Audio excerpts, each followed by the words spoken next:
Welcome to the Human Advantage podcast, where culture is created, not claimed. We've been talking about culture for years, but most companies still reduce people to check boxes that are supposed to define an entire human being. We hire for familiarity, we reward sameness, and then wonder why teams struggle. The problem isn't talent, it's the system. And this podcast is about changing that. Diversity beyond checkboxes, culture add over culture fit, and how people think is the real differentiator. Because people aren't categories, they're the advantage. Adam, take us away. Yeah, welcome everybody. So normally we're going to have really cool guests on this podcast. We'll be bringing folks in, but we thought it'd be appropriate for the first one to explain why the hell we're doing this. We don't typically follow traditional rules or advice. Needless to say, they say don't go into business with family and friends. We broke every one of those rules. Devon and I have worked together for about 10 years, and as you could tell by the last name, T and I have been married for the last 8. So we already decided to break every rule. So what's one more? We decided launch a podcast and let's talk about every rule we like to break and every misconception in the market and everything we like to challenge. And we want to bring in a bunch of cool people that are going to challenge those same assumptions with us and look at things differently and not be afraid to have hard conversations. And what I like to say is kind of put people in the room who maybe traditionally aren't supposed to be in the room together. Let's get them in the room and let's talk about it. And let's talk about building and creating culture, not just claiming it, because I think we claim culture way too often, especially in the workforce. Everybody wants to say they have the best culture, but we want to look at the systems behind how are you actually creating that culture, right? And as Tia mentioned in her opening monologue so beautifully, we narrow too many people down to categories, right? And to culture fit. And so we're here to challenge that assumption. And we're friends, we're family, and all from super diverse backgrounds. And so we thought, why not the three of us just start talking about this and see who wants to follow along that journey with us. Tia, kick us off besides the fact that I forced us all to do this podcast.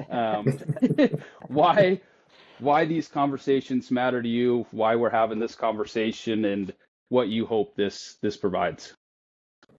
Oh, such a broad question to start. Yep. It matters because of just my personal experience. I grew up Black in a very white state, the state of Montana, and was always told to fit into some sort of mold, to check some sort of box. And even this morning, taking my son to the doctor, trying to figure out whether I check the African American box or I check the white box as a mixed kid. So on the personal side, it's really about breaking down those barriers. And on the business side, it's breaking down the systems that have these barriers in place to set people up for success, which in return helps companies. It really helps the bottom line. And it just takes conversations to bring this to light. Love that. And listen, this podcast isn't going to be a sales pitch. We're not going to talk about our company a ton, but we do focus in hiring, and that's our bread and butter. We help companies build talent systems. But Devon, what I want to hear from you is like what we're talking about, these checkbox systems and how companies start that. Like that starts before people even enter the company, right? So what trends, what things were you seeing over the past 5 years in the recruiting space before people even entered into a company on how they were labeled, checkboxes, how we were already kind of making up our minds on people before they even entered the company? Yeah, great question. I mean, a lot of companies, it's check a box, but you have to define what the box is. And companies want these diverse candidates. And diverse candidates can be honestly anything. You know, I could be diverse because I'm a male in some aspects. I could be diverse because I'm Filipino. You know, it could be based off of sexuality. But the reality is when you create these boxes, there are going to be people who fit in some of them. There are going to be some people who don't fit in them. And the reality is when you have these systems in place, they're going to be pushing out a lot of people. They're going to push out a lot of marginalized people just because they don't fit in those boxes. And I can go on and on about what a misconception can be within somebody's race, ethnicity, sexuality. But, as long as these boxes are created by one group of people, there will always be some bias, and there will always be create some marginalized group within that. And that, doesn't sound like a big deal, but when you're telling somebody, hey, you're not going to get an interview, so you can't get this job because you don't fit in this box, well, that's a problem, because that's someone's livelihood right there. Yeah, for sure. And I know you could go on this for hours, and don't worry, we'll have 100 plus more, 1,000 plus more episodes to go in depth on that. But it is so important, and I think we've got to rethink about that labeling. And like myself, yeah, I don't check a lot of boxes, but I check the box for ADHD, right? I'm neurodivergent. Well, in some companies, that's I would have to check the box as disabled. I don't feel like I'm disabled, but for some people that might be, right? And like just because 1,000 people might check the box for ADHD or Devon, you dyslexia, or Tia, you African American, that doesn't tell you that you have that same lived experience. It doesn't tell you have that same story. Tia, you growing up, only black female in your high school in Montana is a completely different story than somebody who grew up maybe in New York or in Chicago or wherever. Like I think when we filter people through these boxes, we don't allow us to expand on who the human actually is. And that's why I love the Human Advantage podcast, because I want to get back to who are we as the human, not the label, right? And I think that's such an important topic that we've missed for so long. Tia, where do you see companies missing the mark strategically on this bigger picture of diversity? It's kind of exactly what we've been talking about.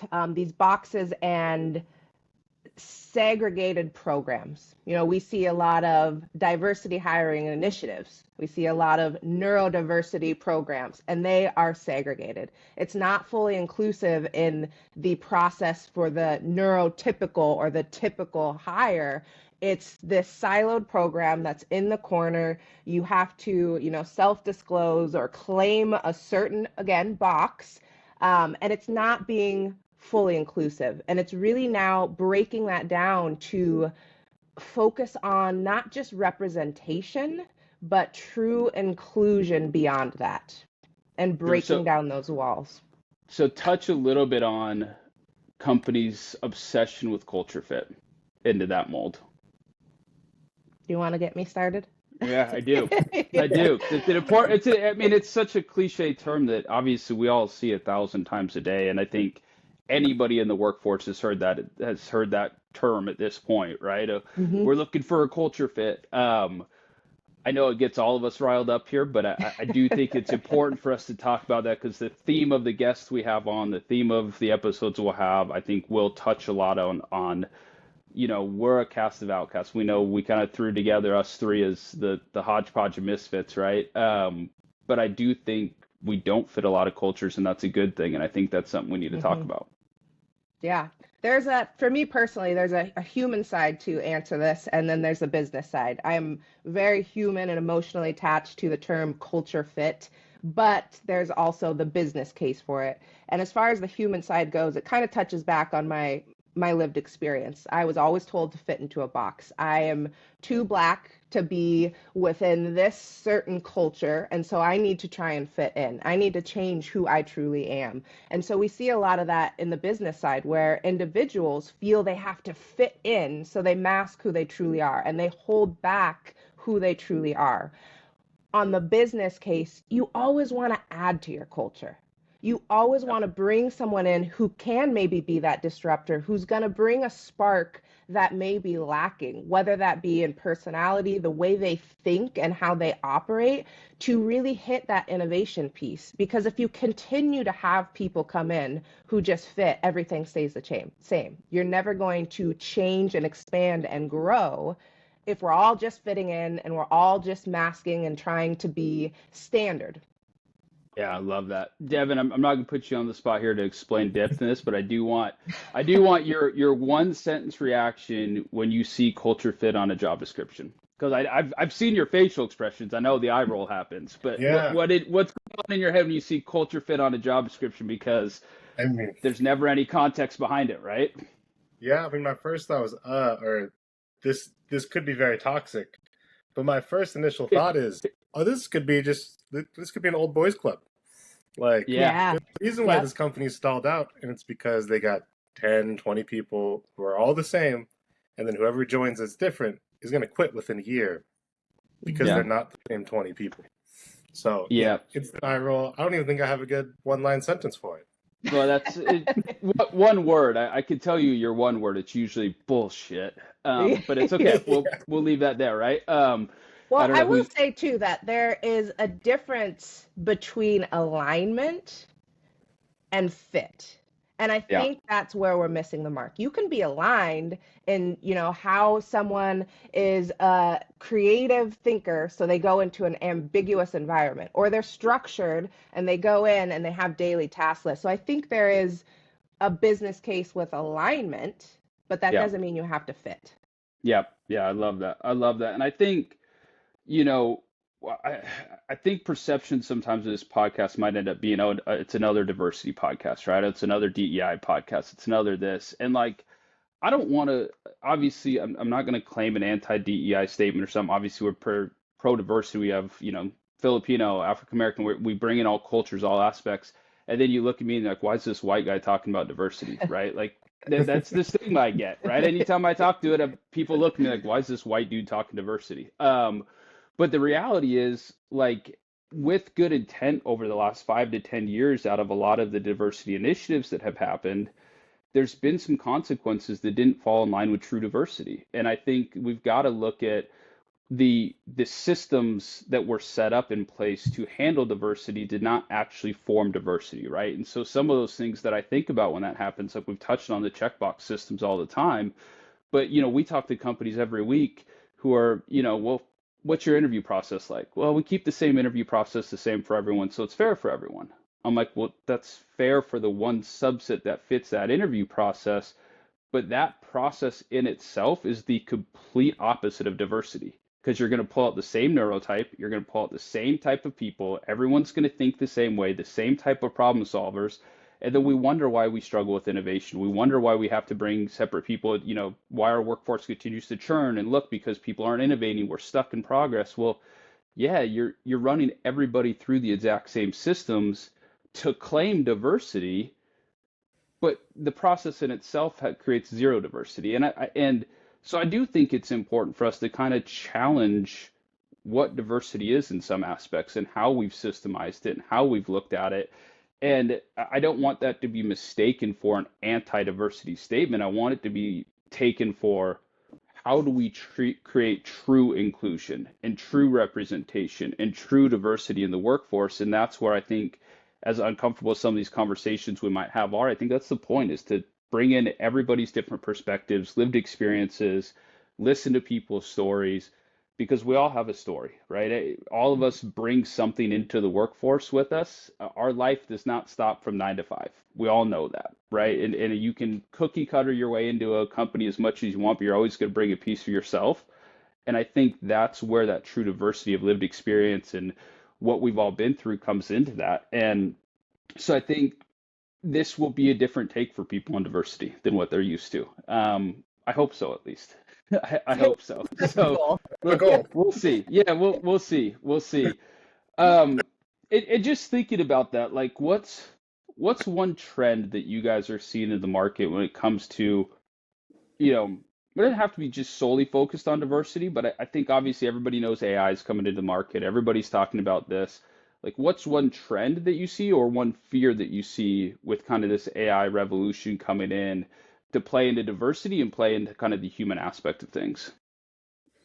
Devon, take us away, because I know Devon's our tech nerd, everybody. So Devon can go in deep on this.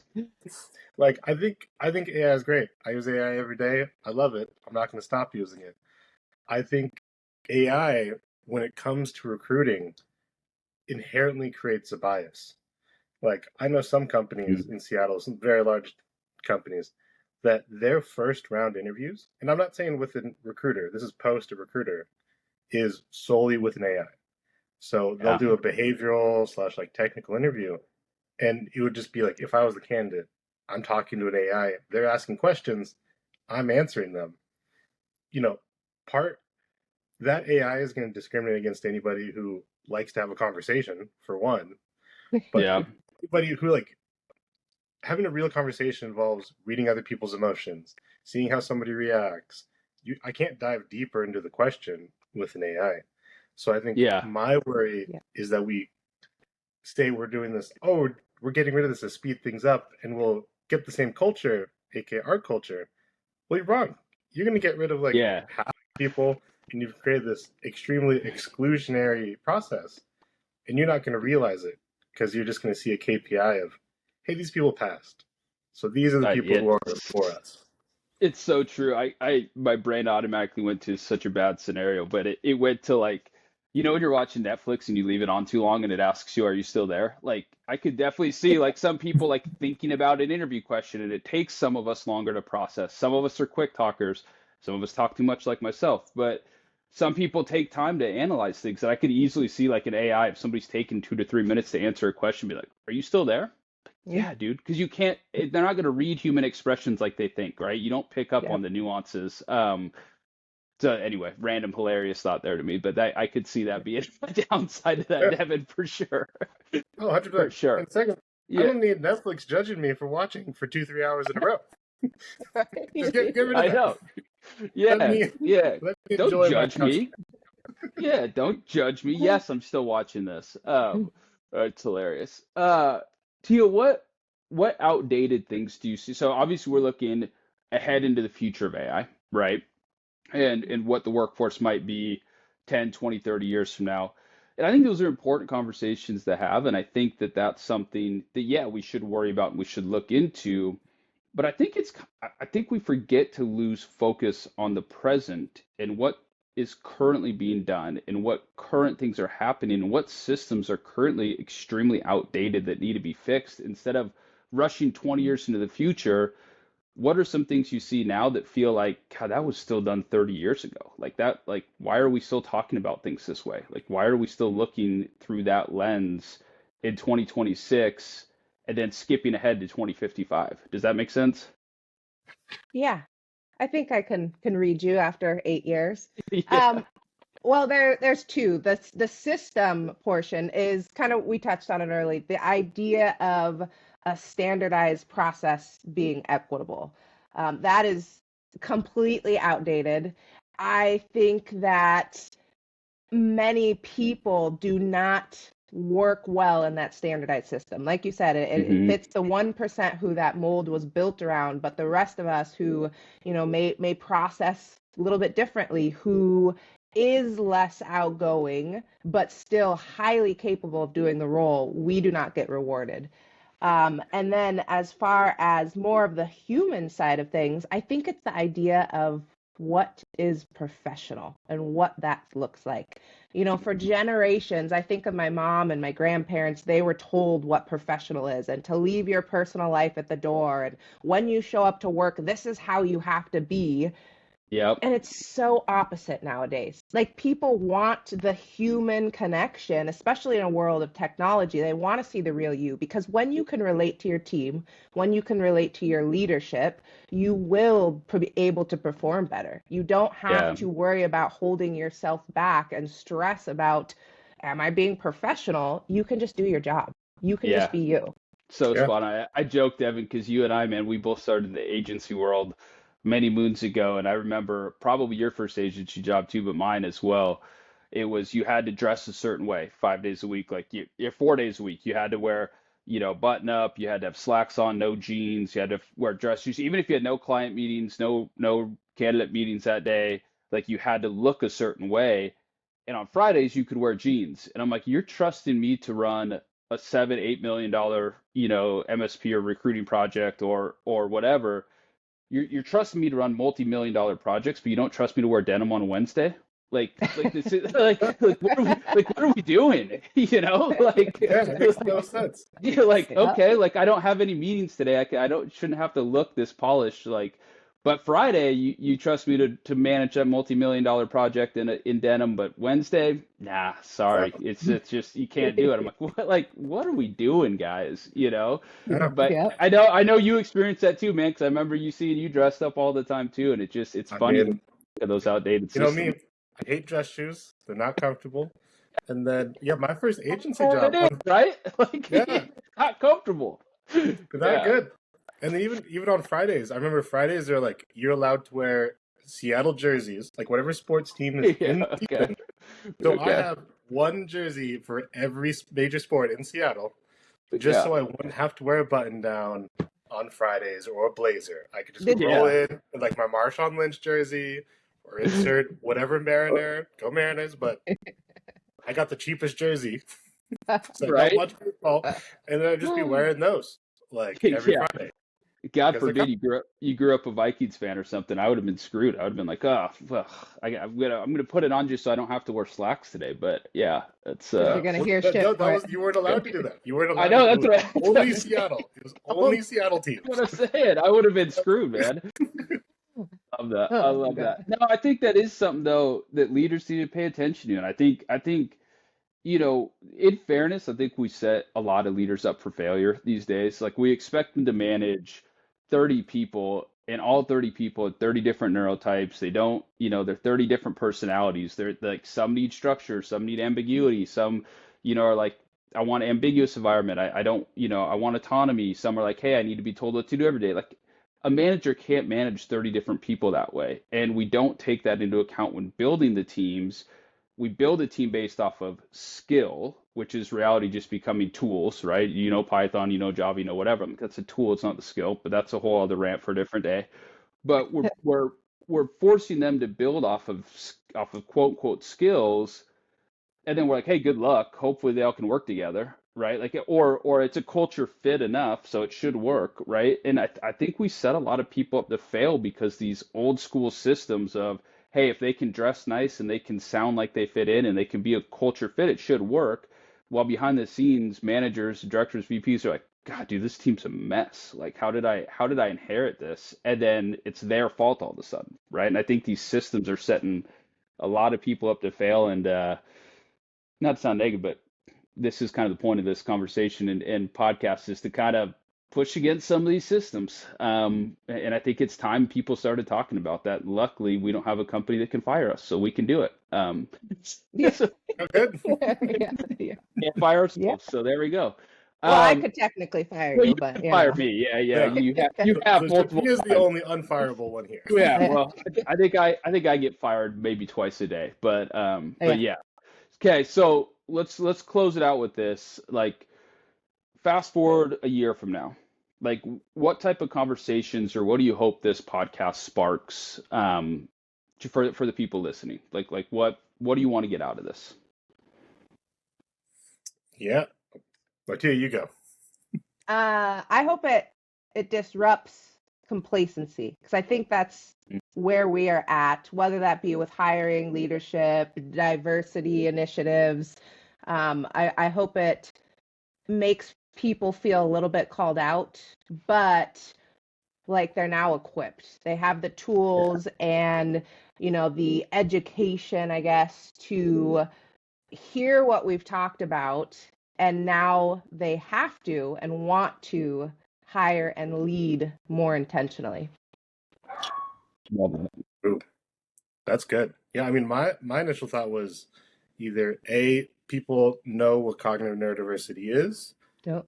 and that when it comes to hiring or any kind of discussions around culture of people, that they feel comfortable enough to just bring it up in a room. Because the reality is, like, any kind of change can be hard, and any kind of change against the status quo that's good enough, it is scary, and it can be tough to bring up. So if they can just feel confident bringing it up in the room, I'll be really happy. I love that. I love that. Yeah, for me, I mean, I think I want to change the conversation around diversity, especially like if we look at neurodiversity. For the longest time, it's been looked at as a medical model of like something to be fixed, something to be changed. I want to look and challenge the systems around neurodiversity, racial diversity, all diversity in general, and start pivoting that conversation back to the ROI, right? Like we've seen it as so many times as a CSR initiative, as a feel-good story, as a oh, we build this, we have this culture of inclusion, when then you look at the systems and it's anything but inclusion, right? Like I want to move away. Like there's a reason we put in the tagline of this where culture is created, not claimed, because I want to get away from claiming we're inclusive, claiming we're this, but our systems aren't built to truly be that, right? And I think, we see it, obviously I'm passionate about the neurodiversity side, but I see all the time companies, well, we have a separate neurodiversity hiring program, we have a separate ERG, we have a separate program. And I'm like, can we stop treating people like others and start building systems to include everyone? Because when you create separate programs and everything is a separate entity and everything is a checkbox and everything is a label, that's not inclusion. You're outcasting everybody from your workforce. And so I hope we can spark that conversation around how do we truly build inclusive workforces where people can show up like themselves and feel like they belong instead of feeling like an outcast because we policy our way into diversity. Love that. I like it. All right. Well, that is episode 1 in the banks. Good job, everybody. And I'm going to move around during these. That's just what I do. Go I don't sit still. My ADHD, I don't sit still. But no, if you're listening to this, listen, guys, we want to have real conversations. We're interested in talking to real humans, real lived experiences, and how that shows up in everyday life. And we hope these conversations spark other conversations, and spark other deep thoughts of going, maybe I've been looking at this wrong, or maybe there is another way to look at things. And so that's the goal with this. And I think we've got a really unique group to do that. And hopefully we'll have a lot of fun along the way and a lot of cool conversations. So hang with us because the next few episodes, all the episodes, hopefully moving forward, we'll have super interesting, awesome guests that have all made an impact on us. And I think we'll make an impact on everybody else too. And that's it. That's a wrap. Thanks, everyone. Great. Bye. Later.